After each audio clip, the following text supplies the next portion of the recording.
Bonjour à tous, on met les gaz pour le Tour d'Europe de la presse. Ce lundi 9 février 2015, on débute notre périple par la France. Le progrès revient sur la rencontre entre l'OL et le PSG.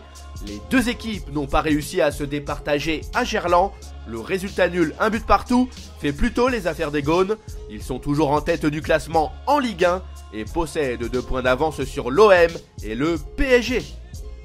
De son côté, l'équipe met en lumière la sélection ivoirienne. Les éléphants ont remporté la Coupe d'Afrique des Nations face au Ghana. Après un résultat nul 0-0 à l'issue des prolongations, les Ivoiriens ont pris l'avantage, 9 tirs au but à 8. On enchaîne avec une escale en Italie. Le Corriere dello Sport parle de la victoire de l'AS Rome face à Cagliari sur le score de 2-1.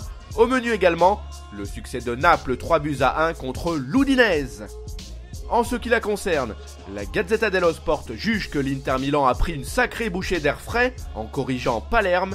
Les Nerazzurri ont gagné 3-0 au stade Giuseppe Meazza. On reprend notre valise et on file en Espagne. Marca souligne le fait que le Real Madrid doit vite relever la tête. Samedi dernier, les Merengues ont été torpillés 4-0 face à l'Atlético. L'entraîneur Carlo Ancelotti a visiblement demandé quelques explications à ses troupes après cette claque reçue lors du derby. Sport quant à lui encense le Barça.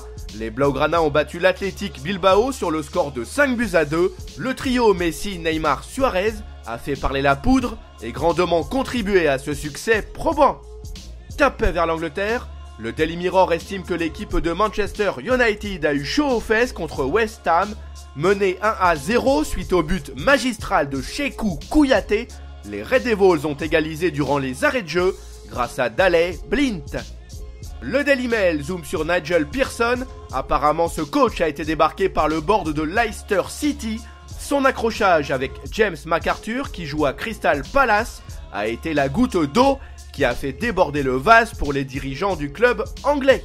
Voilà, ce tour d'Europe de la presse est terminé. On se retrouve très vite pour une nouvelle édition. En attendant, vous pouvez consulter en temps réel l'actualité sur le site de Top Mercato, nos applications pour mobile et tablette, de même que nos pages Facebook et Twitter sont aussi à votre service. À bientôt.